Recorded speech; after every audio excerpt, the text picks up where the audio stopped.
Olá, sejam todos muito bem-vindos. Vamos para o nosso próximo capítulo do livro Ponto de Inflexão com Flávio Augusto.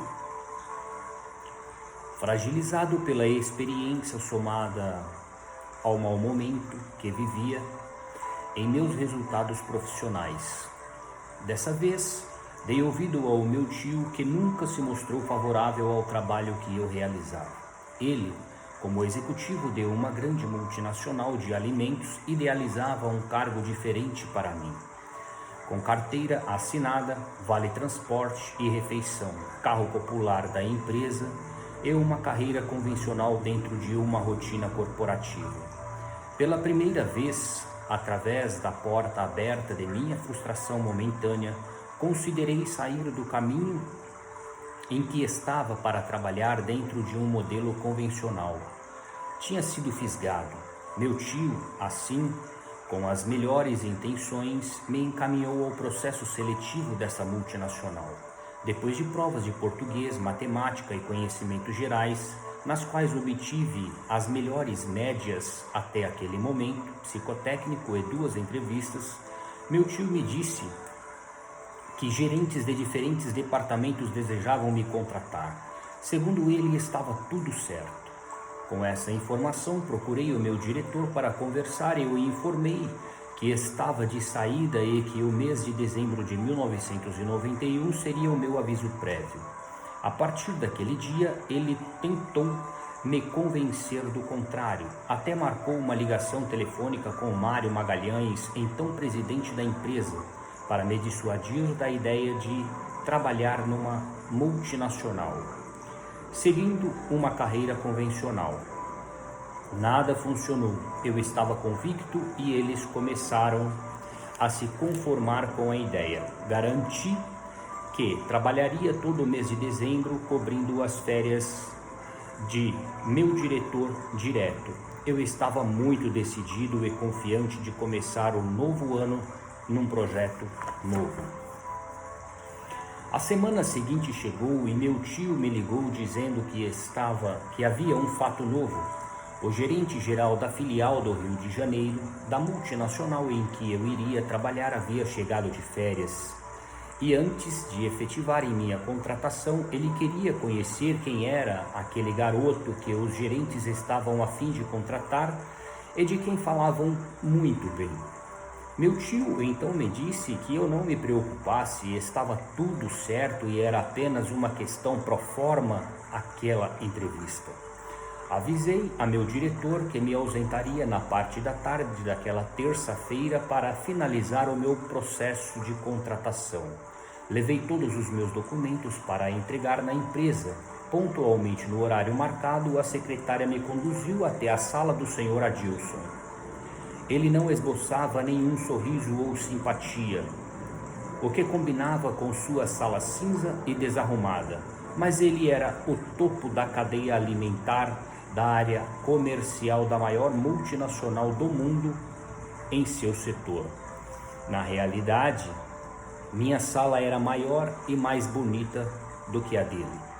Nada daquilo importava. A realidade é que um executivo de uma grande multinacional com 60 anos de idade, estava entrevistando um garoto de 19 que estava apenas começando sua vida.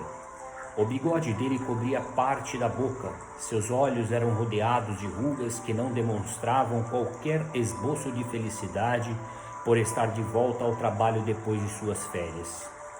Ele foi direto ao assunto. "Por que você quer trabalhar aqui?" perguntou enquanto lia meu currículo, sem sequer olhar para mim. Eu, apesar de pouca idade, já participava de processos de recrutamento e seleção, só que do outro lado, contratando vendedor para o curso de inglês. Sabia o que gostava de ouvir de meus candidatos e o que não gostava. Então usei todo o meu repertório, além do brilho no olhar, disposição para trabalhar, ambição para crescer e toda a minha eloquência para comunicar com habilidade e o porquê de eu ser uma pessoa excelente para sua contratação.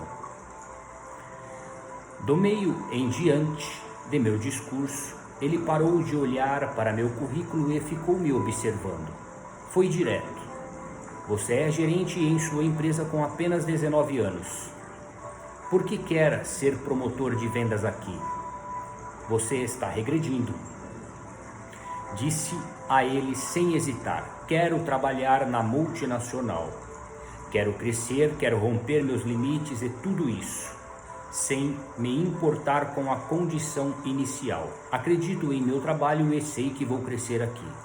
Ele interrompeu a entrevista para me dar uma surra de sinceridade. Disse: Flávio, se você trabalhar aqui, o máximo que você vai chegar é exatamente nessa sala, em minha posição daqui a 30 anos. E isso eu não te recomendo. Minha sugestão é que você continue em sua empresa, que não conheço, mas onde, pelo seu preparo e brilho no olhar, vejo que está fazendo um bom trabalho. Quando comecei a perceber o caminho para onde ele estava indo, eu o interrompi e coloquei força total em minha convicção, argumentação e recursos de comunicação de que dispunha. Disse a ele, olhando firmemente em seus olhos: Senhor Adilson, deixe-me ser sincero, não importa se vou lavar o chão, limpar o banheiro ou carregar caixas de produtos nos supermercados. Eu acredito em mim e estou disposto a fazer o que for necessário para crescer aqui dentro. Ele, percebendo que eu não tinha aceitado um não como resposta e estava tentando reverter a situação, interrompeu abruptamente e disparou: Flávio, quanto mais você fala, mais tenho convicção de que isto aqui é muito pequeno para você. Só uma ressalva bastante importante aqui. Quando o senhor Adilson e o interrompe para o disciplinar, ou seja, como ele diz aqui, para dar uma surra nele de sinceridade, nós vemos aqui novamente capítulo 12, versículo 12 de Jó, onde está escrito: com os idosos está a sabedoria e o entendimento com o ancião de dias. O que nós vemos aqui no senhor Adilson, já com 60 anos de idade, querendo livrar o jovem de 19 anos com toda a sua ousadia. No capítulo 14, versículo 12 de Provérbios, assim está escrito: há caminhos que ao homem parece direito, mas o fim deles são caminho de morte. O senhor Adilson estava mostrando isso para o Flávio Augusto, porém ele não conseguia enxergar. No capítulo 15, versículo 32 de Provérbios está escrito: o que rejeita a correção menospreza sua alma, mas o que escuta adquire entendimento. Ele está sendo corrigido pelo senhor Adilson. No capítulo 18, versículo 3 e 4 de Mateus, diz: aquele que se tornar humilde como este menino é o maior no reino dos céus. O que eu estou querendo dizer aqui agora com aquele que se tornar humilde como um menino? Com todas as correções do senhor Adilson aqui, o Flávio ainda quer mostrar para o senhor Adilson que, mesmo ele sendo gerente, ele não se importa em ser rebaixado no cargo dele para posteriormente ele alcançar um cargo maior ou conseguir atingir o alvo do seu objetivo, que é crescer dentro da empresa. Então ele está agindo com humildade. Ele está demonstrando que, por maior que seja a sua capacidade, as suas habilidades e o conhecimento que ele possui, ele tem humildade e ele vai exercê-la dentro da empresa, cumprindo todas as regras e o que for mandado para ele ser feito. Quando ele diz aqui, se me for necessário limpar o chão, lavar o banheiro, colocar produtos nos supermercados, nas gôndolas e etc.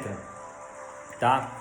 Então, aqui nós vemos a humildade que o Flávio tem, apesar de todo o conhecimento, o status que ele já possui, devido ao estado que ele se encontra como gerente dentro de uma empresa. Não se importa em se rebaixar de cargo dentro dessa empresa. Agora, no capítulo 20, versículo 22 de Mateus, está escrito o seguinte: quando os filhos de Zebedeu, a mãe dos filhos de Zebedeu, foi falar com Jesus, pediu a eles, eu já li isso daqui num versículo anterior, numa parte anterior de um capítulo, mas vou ressaltar. Eles pediram para um assentar à direita e o outro à esquerda no trono, junto ao trono do reino de Jesus, no reino dos céus, e ele disse: dura coisa me pedistes, vós não sabeis o que pedis. Podeis vós beber do cálice que eu vou beber e ser batizado com o batismo com que sou batizado? Ou seja, pagar o preço que eu vou pagar e estou pagando? Aqui o Flávio Augusto, ele transmite a mesma mensagem para os seus leitores e para todos aqueles que querem crescer na vida e atingirem aí os seus objetivos. Ou seja, não olhe para as dificuldades ou adversidades que a vida vai colocar para você. Esteja apenas olhando para o alvo e para o objetivo que você tanto almeja. Enfrente as dificuldades e as adversidades. Pague o preço que tiver que pagar se você realmente quer chegar onde quer chegar. Então aqui está também a mensagem de Jesus Cristo. Se você realmente quer isso, terá que pagar o preço que eu estou pagando. Dando continuidade, nós não vamos te contratar. Ele estendeu a mão e se despediu de mim. Saí da sala desolado. Meu projeto de ser funcionário de uma multinacional tinha ido por água abaixo. O que eu naquele momento ainda não sabia era que estava diante de um ponto de inflexão decisivo em minha vida, que tinha acabado de ocorrer por interferência de um gerente geral de uma multinacional, bigodudo e emburrado, que nunca mais o veria.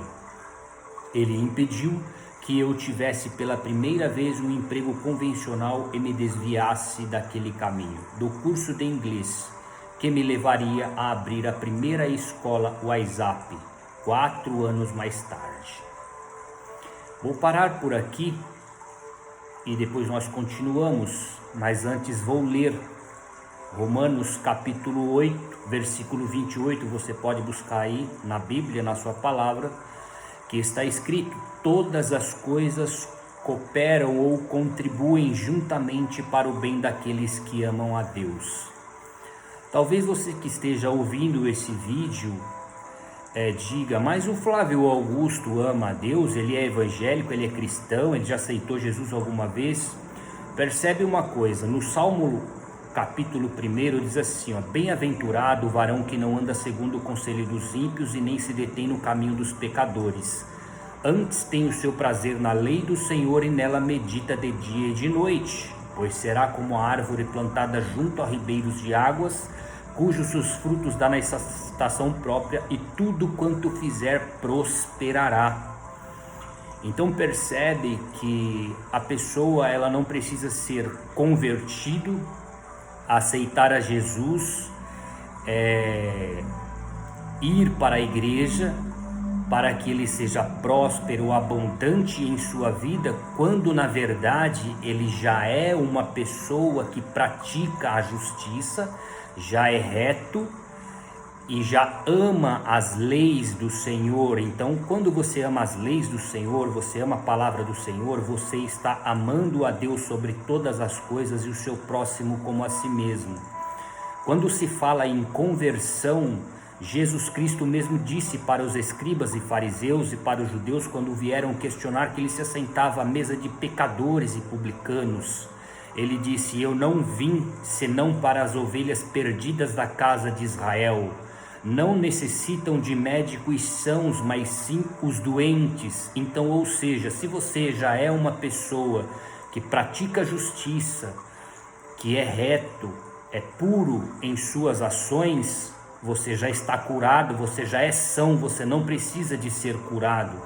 Então, estas palavras aqui que eu estou lendo, e para Quem é os convertidos? É para aqueles que estão em um mau caminho, para aqueles que estão perdidos, para aqueles que estão doentes, estão fora dos mandamentos e das leis de Deus, ouvirem então a palavra do Senhor para que se convertam dos seus maus caminhos, então passam a andar pela lei do Senhor a partir de sua conversão, e a partir disso os seus atos, as suas escolhas e os seus hábitos a serem praticados passam a ser congruentes com as leis e os mandamentos de Deus. Consequentemente, sua vida entrará em um ciclo de prosperidade e abundância. Espero que você tenha compreendido e entendido a palavra e a mensagem que eu quero trazer para vocês, lendo esse livro e trazendo aí parte das Escrituras. E aqui no capítulo 8, versículo 28 de Romanos, pelo Flávio Augusto, praticar e amar as leis de Deus, mesmo que ele não saiba, esteja fazendo inconscientemente, mas por isso ser natural dele, Deus o livrou aqui de sair do caminho da prosperidade para entrar em um caminho que não era um caminho de abundância e de prosperidade. Ainda que ele prosperasse nessa empresa, ainda que ele alcançasse um cargo mais alto dentro dessa multinacional, ele não chegaria aonde ele chegou. Então isso daqui contribuiu e cooperou para com ele, quando esse senhor Adilson, o gerente geral do mais alto topo da cadeia da multinacional, não permitiu que ele fosse contratado e o dispensou, levando ele de volta para a sua empresa. Vamos continuar a história porque ela é muito bonita, interessante, e ela é de grande importância para todos aqueles que querem entender e saber como prosperar e crescer na vida. Um grande abraço e até o próximo capítulo.